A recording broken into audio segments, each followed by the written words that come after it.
Get started. All right. We're live, Kara? Give it one more minute. Okay. Okay, I think you're safe to go. Good morning. It is March 29th, 2024. It is the last meeting of the Southern Maryland delegation. My name is Delegate Deborah Davis. I'm sitting in for Delegate Edith Patterson, who sends her regrets because she is in a voting session. It's getting pretty hot and heavy here with only 1 week to 1 week left for the session. Today, the theme of today's, I have to move to the Pledge of Allegiance from Delegate Todd Morgan, and the prayer, Senator Michael Jackson, if you would. I'm going to stand up for this. Watch this. Pledge allegiance to the flag of the United States of America and to the republic for which it stands, one nation, under God, indivisible, with liberty and justice for all. Thank you, Delegate Morgan. Thank you, Delegate David.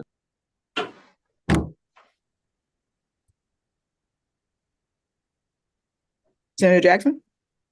Thank you for this great opportunity, Delegate Davis. So just a very short prayer. This is a very special weekend for all of us, and I think we should all realize how special the opportunities are for us to be a part of what tomorrow looks like, and do not take that lightly at all. To be of service, there's nothing greater than that. I am humbly honored to be in a position to work with each and every one of you all to bring about a better Maryland, Southern Maryland in particular. And so I will end with that. Amen. Thank you. Thank you. Awesome job. Today's theme is veterans, military families, and we have 3 great speakers. I will introduce them and then we'll go right ahead into the program. You guys have about 5 to 10 minutes. I've also told you that the House has to leave here at 9:45 to get across the street, but Senator Jackson will be taking over. First thing I'd like to say is we have Bonnie Green from PAX Partners. We have Dr. Dale Moore from Navy Alliance, and we have my good friend Pam Frank from Military Alliance Council. And at the end of the program, we're going to have Chancellor Dr. Jay Pearman from the University System of Maryland. So take it away, Bonnie, you're up. Thank you very much, Delegate Davis. It is a privilege to talk to you all this morning. The Patuxent Partnership, our presentation touches on what we do, which impacts veterans and families and other organizations that we support.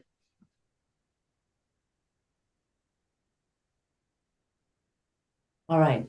I must confess, advancing slides is something I've never done, so I have someone helping me today.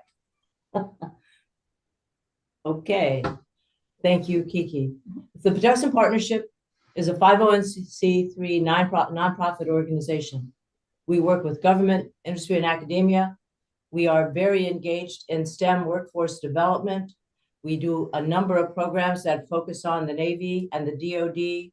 We have an education partnership agreement with the Naval Air Warfare Center Aircraft Division and St. Mary's College of Maryland, as well as a partnership intermediary agreement with NAWC-AD that covers a lot of activities on their behalf, including our workforce development program, Southern Maryland 2030.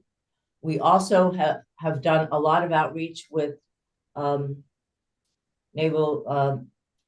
with Indian Head on getting engaged with them. We had an education partnership agreement and a partnership intermediary agreement with Indian Head, which lapsed, and Ashley Johnson has spoken with me. We've met several times, and we are going to reinstate those 2 agreements so that we can support some of the work at Indian Head while working very closely with Pam Frank and the MAC, because we do not do a lot in Charles County. We're looking to expand our work in Charles County, and Pam is my go-to person, and I think that there are days that she's sorry that she gave me her cell phone number.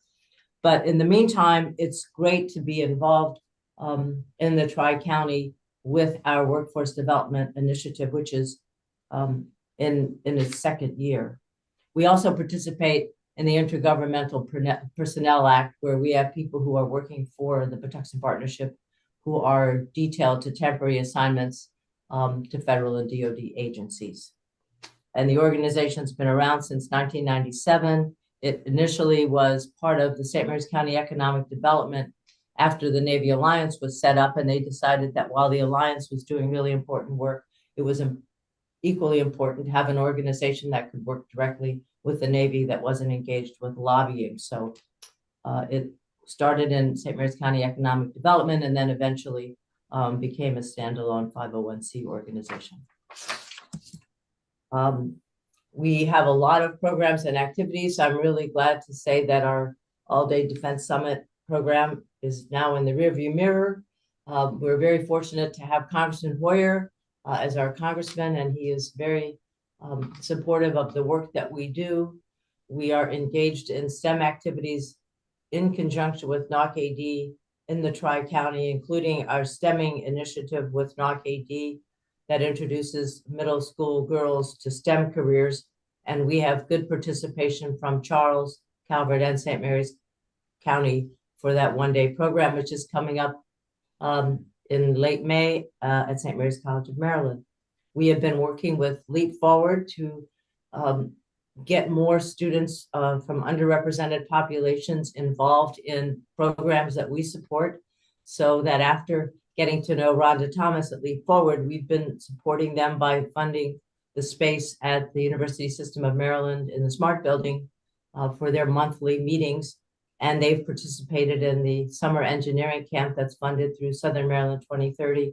And all of that grows to build the pipeline with the College of Southern Maryland and with the University of Maryland at College Park engineering program, where they're teaching years 3 and 4 at the Smart Building. And one other discussion with Ashley Johnson, the technical director, is in talking to him, he's interested in getting a couple of courses that have what he called an energetics flavor, so that there would be additional opportunities for education for the folks at Indian Head, because they're facing a huge growth in operations. We support the science fairs in the Tri-County, and for the past 6 years, we have been the lead for the Maryland Junior Science and Humanities Symposium in partnership with NOC-AD and St. Mary's College of Maryland. We also support education through 2 physics scholarships annually to St. Mary's College of Maryland students. And this year, for the first time, we awarded 4 full scholarships to CSM Pathway to Engineering, 2 from St. Mary's, 1 from Charles, and 1 from Calvert, because it's all about growing the pipeline. We've been in discussions with Charles County Public Schools on expanding the apprenticeships and internships in Charles County. We did have, I think, 6 or 7 students from Charles County participate in our paid internship last summer. The challenge right now is convincing Ashley Johnson and his colleagues that it is all right to have apprentices who are not yet 18, because many of the seniors who participate in these CTE programs are not yet 18. And we've brought them down to Webster Outlying Field here at Pax River, where we have a number of apprentices each year, many of them under 18. So I believe that they're offline for the computer system NMCI, but they're doing welding, they're doing all kinds of work there. So I think we're getting close. And once we are able to do that, we'll be able to really grow the apprentice program in Charles County.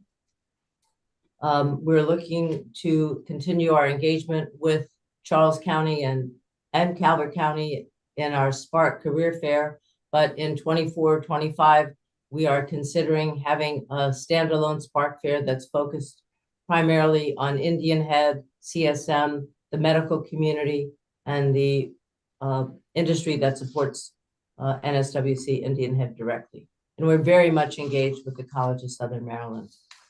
I have some information in here about Southern Maryland 2030 Workforce Development. This is year 2. It's funded through the Naval Air Warfare Center Aircraft Division, NOC-AD. this was a concerted effort by the Southern Maryland Navy Alliance for several years to get this workforce funding. We do not yet have year 3 funding. We're working on it, and we have some grant applications out there, and we have reached out to Charles County commissioners for some support for outreach. It's been an incredibly successful program for us in St. Mary's County. I have the data there that you can see that in year 1 of the 2030, we had 41 apprentices. We did have this program at the partnership prior to Southern Maryland 2030. And in the prior year, we had 21 apprentices. We took it to 41 last year. We have 66 apprentices this year. And the Maryland Blueprint for Education has a lot to say about college and career readiness for students. And part of it includes apprentice and intern opportunities. So it is very valuable for the schools to be able to do this. And in order to get the numbers really to increase in Charles County, we have to get them into Indian Head. Calvert County has other challenges because their 2 largest employers, Cove Point and Calvert Cliffs, the nuclear facility and the LNG plant, are not open to apprentices. And our program does not address retail. It addresses more on the manufacturing, IT, cyber, some hospitality. So we continue to pursue that. And we have had students from Charles and Calvert participate in the summer camp at the Smart Building and at St. Mary's College of Maryland.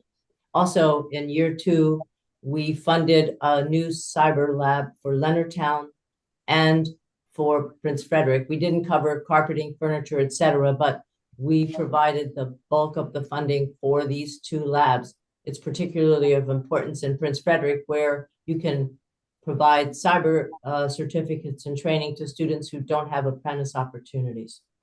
Our goal is now, how are we going to do it for La Plata? I also have a slide on the IPA program, just so you can see where our IPAs are working. Many of them are veterans. Many of them are engaged in the community here, but they're all over the world. Well, they're in Europe and they're all over the United States. We work with the Maryland Military Installations Council, and that's where we get some of our engagement with veterans and with the military spouses and how we can support their efforts, and in particular, the efforts in the public schools, so that we have more Purple Star schools showing the direct support of education to the military community. I also want to mention that a week or so ago, working with the folks at Charles County, we submitted an earmark for the fiscal year 25, fiscal year 25, to support more outreach for education in Charles County, to include a Spark Fair, an apprentice and intern program, a heavy focus on Indian Head. And we work with Charles County Economic Development and the MAC and others to put this together in a hurry. So it went in, I think, Friday a week ago. But as long as they actually have earmarks for FY25 and have a budget, I think we stand a good chance of getting this money that primarily would support additional outreach in Charles County, because the student population is so much bigger than it is in St. Mary's County, and they have CTE in 10 schools. So there's a lot of potential there. So that concludes my remarks, and I would be happy to answer any questions.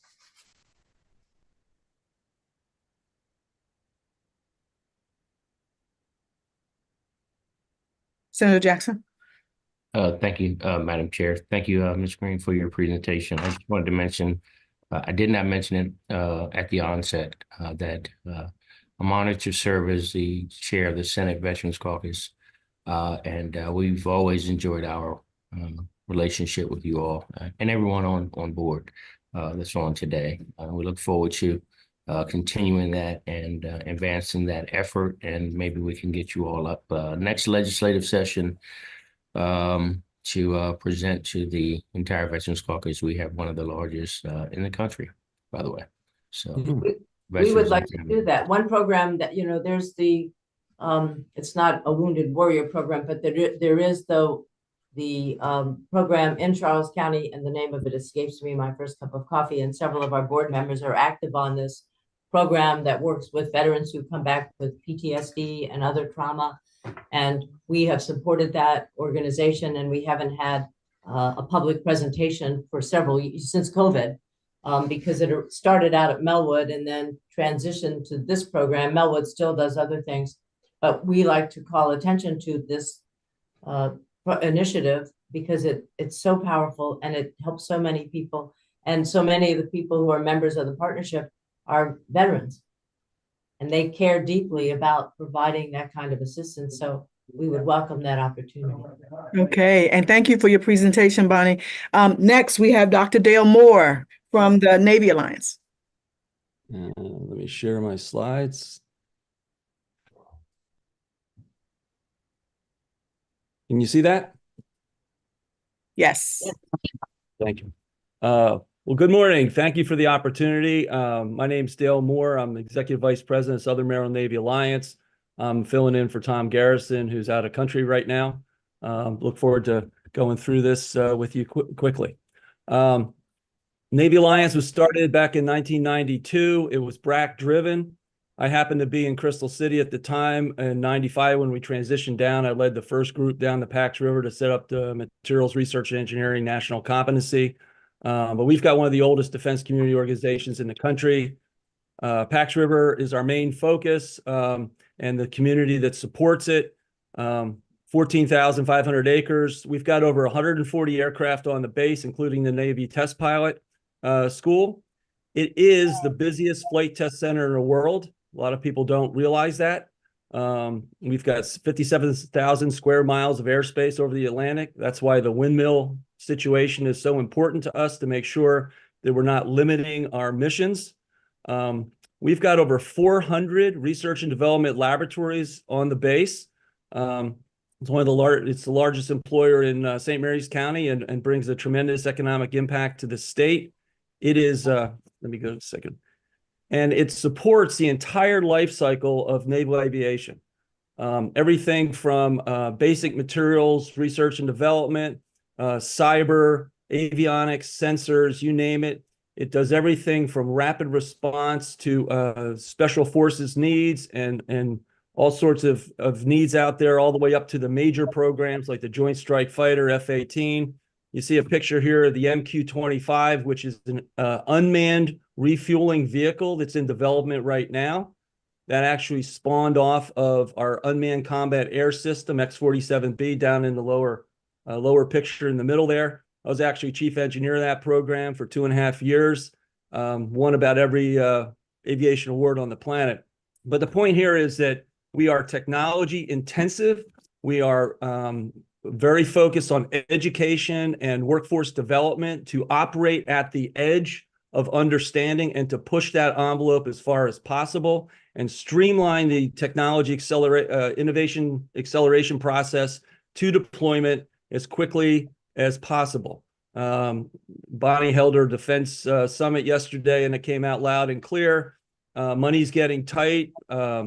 Money's going towards submarines and capacity, not so much new aircraft development, at least in this budget. We're looking to get that back in track, but it's amazing what's going on inside the base. I did want to highlight this particular capability because this is a crown jewel now for the Department of Defense. It's called the Joint Simulation Environment. It is built on high fidelity physics-based models. Over 50% of the test points required for the Joint Strike Fighter to enter into production were conducted inside this virtual capability. And we actually found out that its capability for training is phenomenal. We just passed 1,000 pilots trained on the Joint Strike Fighter, I think in the last week or so, since this was stood up. So we have 8 flight simulators. These squadrons are working together against high-end threats that we cannot do in open air environment.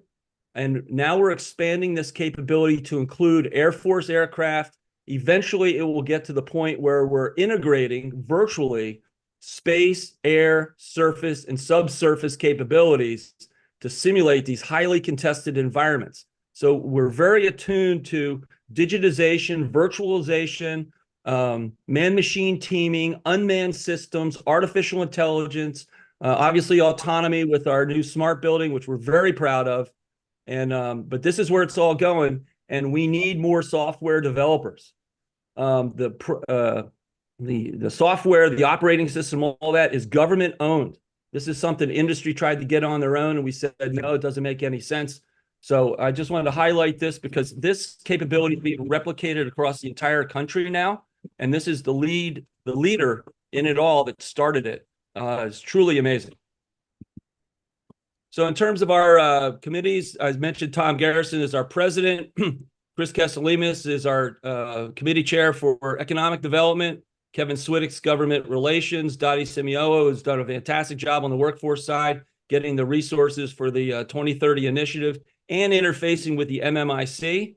And then we just stood up a alliance strategy group to take a hard look at the longer term, bigger picture. Just for background, I led the Navy's 30-year R&D plan up at the Pentagon before I retired back in 2019.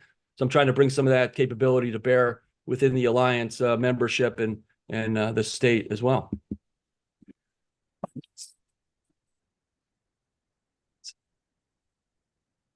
Second, got a banner. Okay, so we had Governor Moore down and Lieutenant Governor Miller down to the smart building. We briefed them.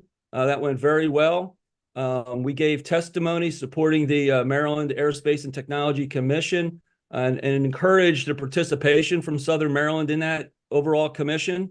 We are working, across the state to bring capabilities from the state to bear at Pax River, as well as the capabilities of Pax River to bear across the state. We think there's a lot of untapped potential there that we can take advantage of. We do support the expansion of our Keep Our Heroes Home Act. We're losing a lot of military retirees to North Carolina, Texas, Florida, et cetera, just simply because of taxes. And these are typically pretty well-paid folks. And anyway, we need to make it a friendlier environment for them, in our opinion. And promoting the continuing to address the license reciprocity for military spouses who are forced to move a lot of times and have trouble, finding the job locally because their licenses aren't accepted.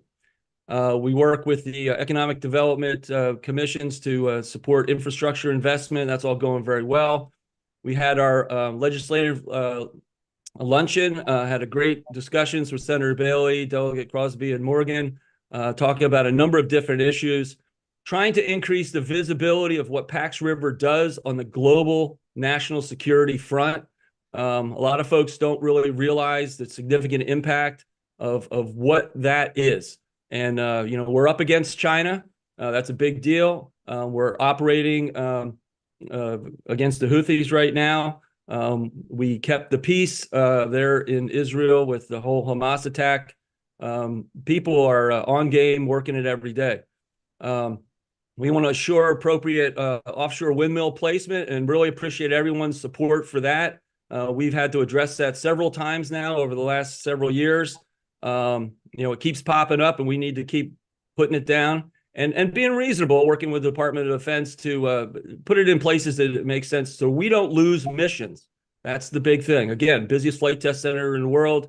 There's a lot of things we do to support that. A lot of interest. We're establishing a task force within the Navy Alliance to take a hard look at this Thompson-Johnson bridge replacement. A lot of concerns in the community at large, including the folks in Calvert County in this space. So we want to get our arms wrapped around that.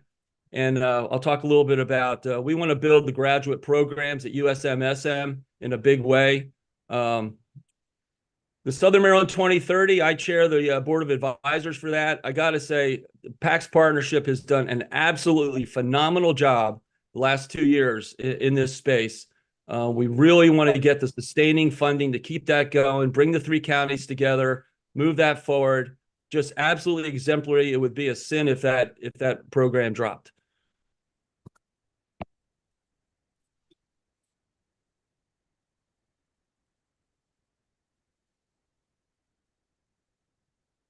From a state point of, okay, I got to go back here.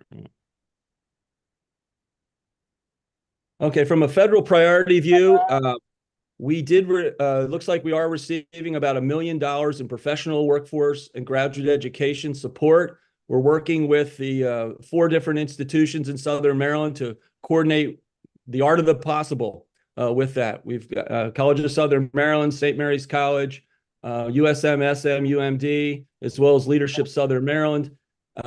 We do expect to be able to get a second year of funding for that effort. That is to build on the success of the 2030 Workforce Initiative and to bring up the professional ranks, their level of education, as well as to focus on the integration and synergy of technology, innovation, and leadership, entrepreneurial leadership, which is the economic, kind of the three legs of the stool, so to speak, on economic development. But what we're seeing in the Department of Defense is the need to rapidly change and transition these technologies faster. And if they're commercially applicable as well, that's a huge benefit. So that's where we're focusing right now. That's a real positive thing. We're real happy with that.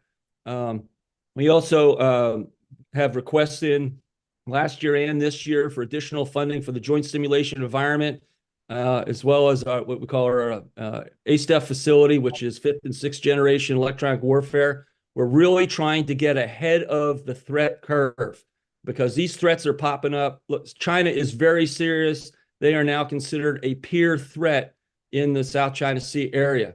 I got to tell you, this is a big deal, and we are on top of it. We also have been working very hard to restore the favorable tax status for small businesses in research and experimentation. This is a 2017 child tax credit issue that was an offset. Basically, essentially, in a nutshell, what happens here is companies used to be able to amortize their R&D expenses in a year over 5 years. The tax law changed, or in the year in which it was incurred, I'm sorry. So it was 100% write-off. Now they have to amortize it over roughly 5 years. And so it's a lot less. So these small companies that can't afford to pay extra taxes because they don't have a lot of income, they're doing their R&D, trying to get set up and running.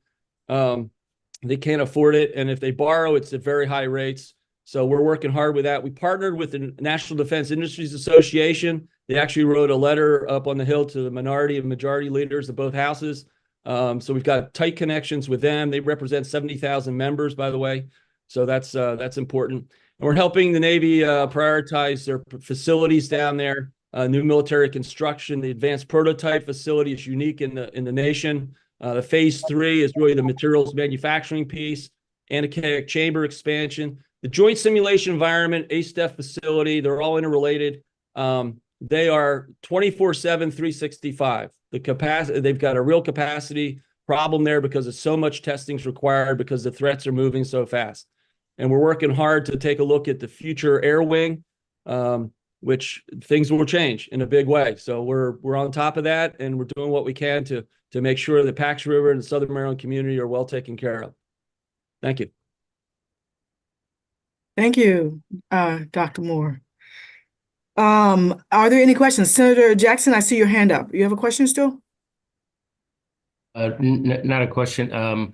Since today, we're dealing with our veterans and military families as the caucus chair, and I just want to also talk about our partnership here as well.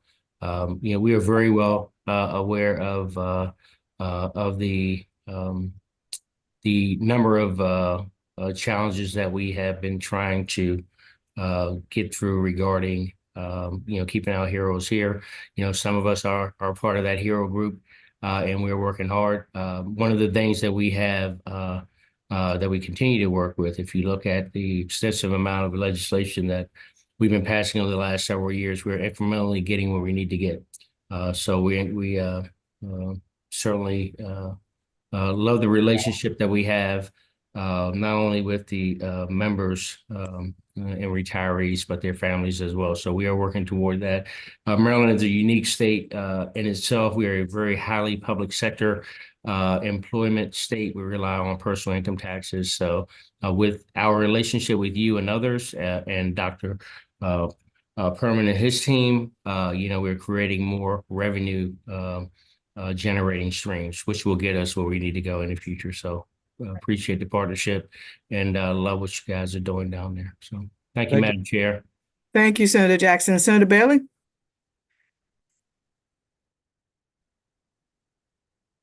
Good morning. Thank you. I hope it wasn't distracting that we kept moving around this morning, but we had some construction issues with all the rain up here in Annapolis. So we had to move, but I wanted to just say good morning to everyone. Quick shout out to my partner from Calvert County there. Happy birthday, Senator Michael Jackson. And the thing that I wanted to talk about when we talk about just how important the Patuxent Partnership and the Navy Alliance is to what we're doing. I appreciate each and every one of you. I want to tell you that Senator Jackson and I have both been working very diligently in the budget. And when we talk about the apprentice programs that you and what we have in, dealing with the University of Maryland and the SMART building and the community colleges and helping your businesses, there's going to be a significant amount of money that is in the budget to assist with these apprentice programs. So we're moving that forward. When we look at our community colleges and cybersecurity, we've got a nice bit of money in there with the Department of Labor to work for that. And so we appreciate what you're doing. We see what is happening, and we're trying to be as responsive as we can. All of the legislators in Southern Maryland worked very diligently for that. And I just want to say thank you for your presentations this morning. Thank you. All right. Thank you, Senator Bailey. We have another presentation from Pam Frank from the Military Alliance Council. Pam? Good morning. Okay, thanks, Dale, because I was trying to share my let's see, where is it? My presentation. Whoop. Hold That on could for be 1 me. second.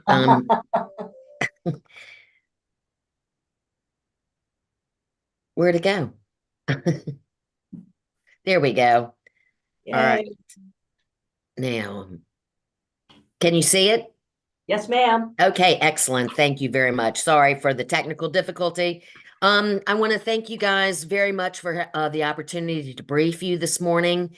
The beauty about going last as the Alliance, I'm not going to repeat a lot of the stuff because we are advocates for our installation in the community in which we are located. And we do have a lot of many similar requirements and ideas and thoughts and efforts. But the one difference with Indian Head is we are the Center for Energetics. Indian Head, it makes the energetics that supply all the services. Okay, I'll skip to that. Just a brief overview. We are the youngest alliance. We were stood up in 2015 by the request of Maryland Department of Commerce, Office of Military and Federal Affairs. And so in the past 5 years that I have been with this organization, we have secured more than $3 million in funding for the renovation, remediation, and refurbishment of the Velocity Center, the Maryland Technology Center across the street, which houses USBTA, and up to right now, we're up 6 more businesses over there brought into Charles County. We are a big supporter of Oasis Fresh Foods Market, and we have been responsible for raising some blighted properties. So at the request of the installation. Over the highlights from last year, again, securing funding for Oasis and Maryland Technology Center. Since our chair, Steve Mitchell, is the former technical director of NSWC, we have revived the State of the Station, which is an informational and community and business event that we educate everybody on what is happening on the installation. We find that after years, we have been in Indian Head over 130 years, and people still do not understand just exactly what the mission of Indian Head is. And that's one of our major components, is trying to educate. You all might have heard some scuttlebutt about in the next 10 years, there's going to be over $2 billion worth of funding sent down to Indian Head to modernize the installation. We have over 500 projects, infrastructure projects that need to be addressed. And the person responsible for that is the Deputy Assistant Secretary of the Navy for RDT&E, Dr. Brett Seidel, who we hosted earlier this year to come down to explain to the community the importance of Indian Head and why we need to do that. And we're always forging new partnerships with Indian Head, industry, and nonprofits and energetics. We are, as Bonnie brought up, there's a lot of collaboration with the public school and the College of Southern Maryland on this workforce issue. Workforce development is the Achilles heel of all of us. And so it's going to take a monumental effort, a very coordinated effort to address this. And that's what we see right now with our Southern Maryland institutions trying to get a handle on. We initiated and support the Western Charles establishment of the Western Charles Technology Center, which the county commissioners approved in record speed, which was wonderful. And we do some advocacy at the state level. We had Secretary Wu down here in February. Secretary Day just visited. We're very close. We do a lot of work with the Department of Housing and Community Development. So far, 2024 has been very action-packed. We worked very closely. We formed a new kind of industry installation partnership with presenting our federal priorities to the delegation.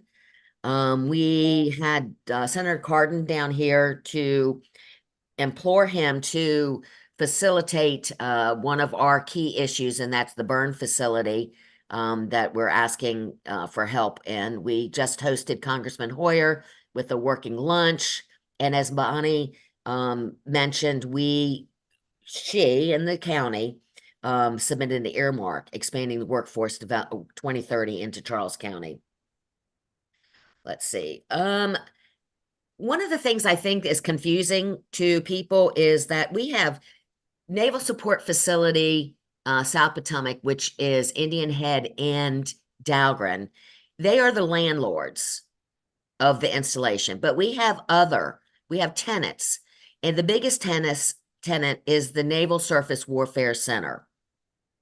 And that by far is the largest piece of the base. But we also have Seabirth, which is the Marine Chemical Biological Incident Response Force. And we have over 300 Marines and sailors stationed on our installation. And they are the first responders that go up to DC. For example, they support State of the Union, they support the inaugurations. If none of those activities are happening and you see their caravan go up Route 210, you better, find out what's going on, because they are high pressure radiological, biological, chemical response force. And we do a lot of support for them and their families. As a matter of fact, when this past State of the Union, when they got home, we had Chick-fil-A breakfast for them, and they get a kick out of that. We do things for Christmas with the families. We work with local community organizations to help the families assimilate into the environment. And so we love, that's one of the best things that we do is help those families. So NSWC, getting back to this influx of money, I did not include that with this presentation today because I know that we had just very little time, but I would like to extend an invitation for the delegation to get a briefing with NSWC. They have developed, last year they were requested to come up with the energetics comprehensive modernization plan. And from that plan, they developed the smart arsenal approach, which includes 3 pillars of infrastructure, workforce development, and partnerships. And there will be a lot going on where they anticipate the workforce increasing by almost over a third, which are going to create issues for Indian Head, but opportunities for our communities and for the county. There are many moving pieces to this, and I believe that it would be, we were able to present the brief to the commissioners and to the federal delegation, but we haven't had an opportunity to do a tour and a personal brief to the delegation. So that is a invitation that I was told to extend to you guys. So we hope we can do it. Another thing is that, you know, we're different in the fact that we don't have a big contractor base. So that limits the ability for the MAC to get the resources we need to further our activities. And so one of the things is a membership drive. We've increased our membership with about 20. I know that doesn't make, it's nothing to Pax River or to any of the larger installations, but to us, it is significant because it shows that the MAC is making a difference. The MAC is getting the word out. The MAC is getting support from the county, from the state, and we just join forces to make our county and our state a better place with these defense alliances. So I don't think that I have anything else, but if there's some questions, I'd be happy to answer. I believe I see Senator Jackson again. Yes, sir. I only get this opportunity once a year, folks, so it's not a regular thing. But again, love our relationship with you. We defer to our leadership, Southern Maryland and Charles County's leadership to set up these dates. Give us a little breather after this session, and we'll all be knocking at your door. But you know, I think the connection that we have is a vital one. I am, you know, I reside on the Prince George's County side, but I represent Prince George's, Charles, and Calvert, portions of those, and we have Andrews right up the road, and we've got Joint Base Bowling, and so we are literally in the military district of Washington, but it's so much more to that than just that, and you all are epitomize that. So glad to be your partner.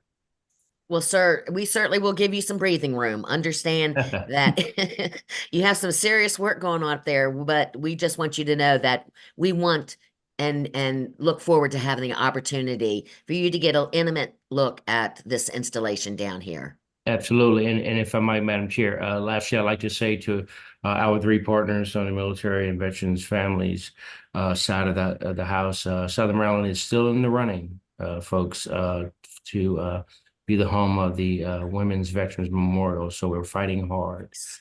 So we'll keep you all abreast of that. So thank you, Madam Chair. Thank you. Okay, thank you, Pam, for the presentation. So I will remind you that the House is running out of here. All the delegates are leaving. This is being recorded, so Dr. Perriman, no disrespect, but we have to run. This is being recorded, so we'll be able to come back to it. Thank you all for presenting, and I would like to turn it over to Chancellor Perriman. Thank you, Chair Davis, senators, delegates, Senator Jackson, happy birthday.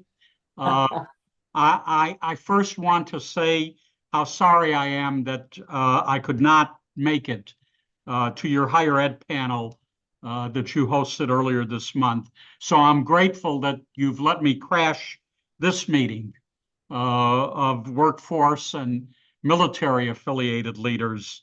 Honor to be in your company and theirs. I know the March 1st presentation from Dr. Eileen Abel detailed how the University System of Maryland at Southern Maryland is serving the region's students and citizens, employers, industries. I appreciate what she had to say about the goals we've set for the USMSM and the actions that we're taking to meet them. I've recently had the opportunity as well to talk about the system's regional centers in front of legislators during budget hearings last month before the General Assembly. I was asked to respond to the analyst's comment that maybe we should rethink our regional center model, reassess our attention, our investment.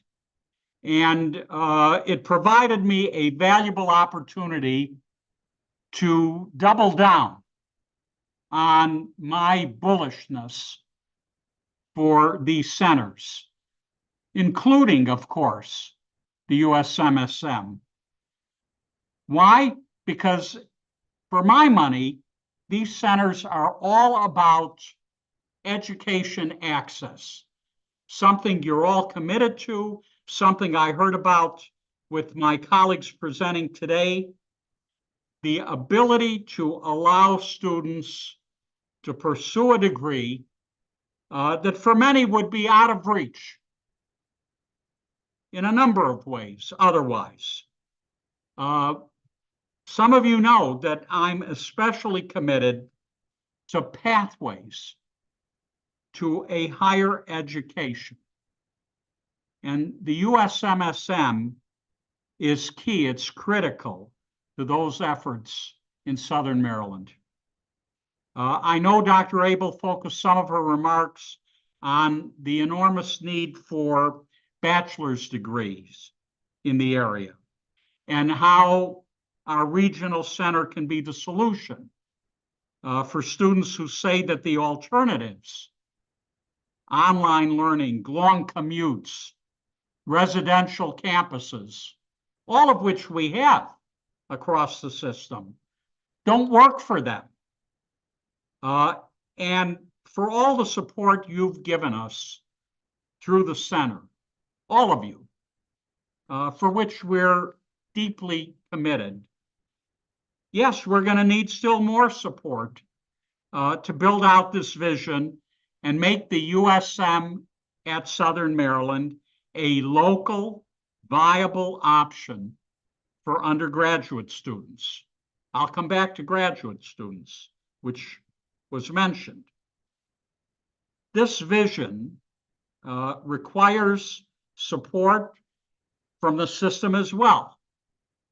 And we're providing some of that support through the flexibility we're teeing up for the system's university partners in curriculum, in how they deliver courses.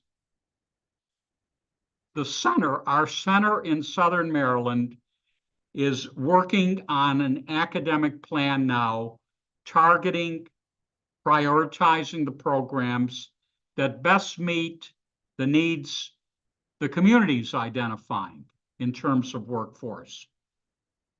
I often say that if you look at our regional centers, we have 3 of them across the state, you'll see the region's priorities. That's what we want at USMSM. But of course, degrees on their own aren't the complete answer. As many of you have mentioned, they need to be paired with internships, work-based learning opportunities, yes, scholarships that not only provide students invaluable experience, but also offset the cost of college. And as I mentioned a moment ago, we can't stop at 4-year degrees. We have the opportunity for advanced degrees and for credentialing programs offering skills documentation, professional development, credentialing programs that offer career advancement. All of this and more will be rolled into the system's strategic plan. When I was down in February, we all committed, me, my team, importantly, the Board of Advisors to taking a fresh look and working together on a strategic plan and then carrying it out. Dr. Abel is working with the team to develop a content outline, constituent outreach plan to ensure that community needs are met and to ensure that we're maximizing the opportunities that we have here in Southern Maryland. I took a personal hand, if I may say it, in locating Kennedy Krieger, where I have spent part of my professional degree as a physician.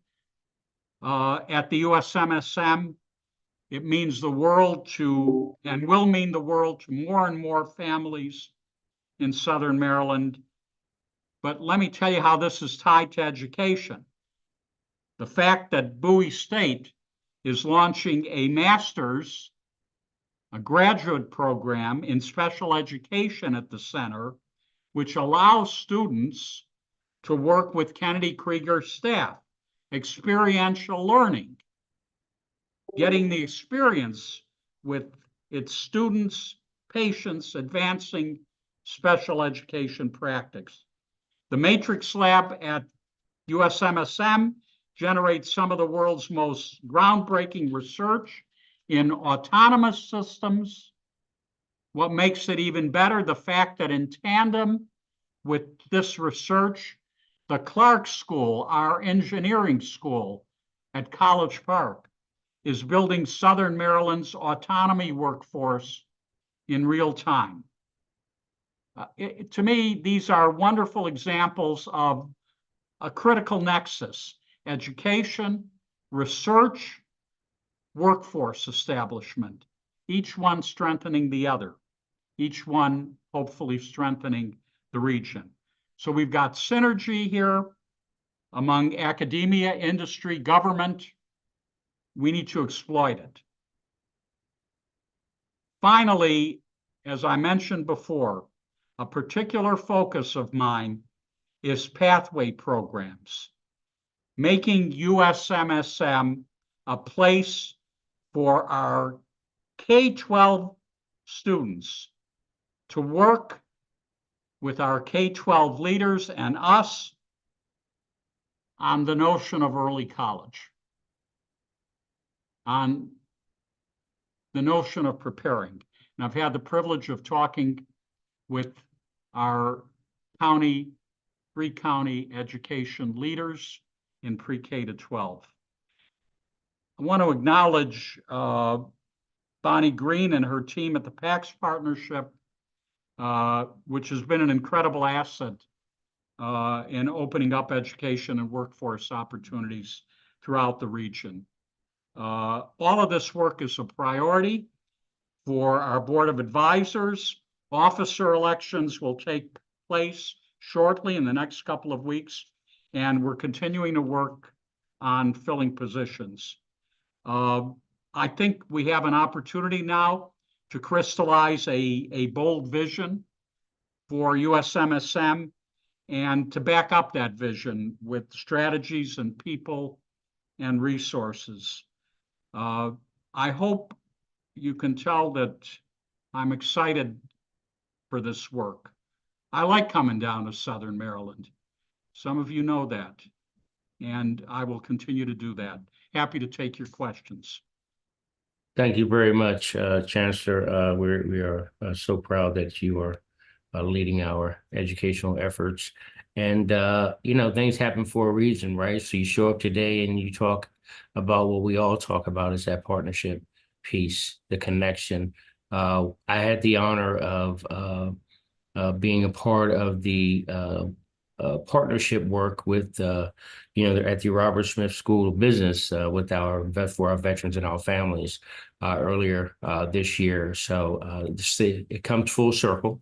And the beauty of all of this, in addition to that, is that Southern Maryland is literally growing, folks. It's literally growing. Again, I represent Southern Maryland.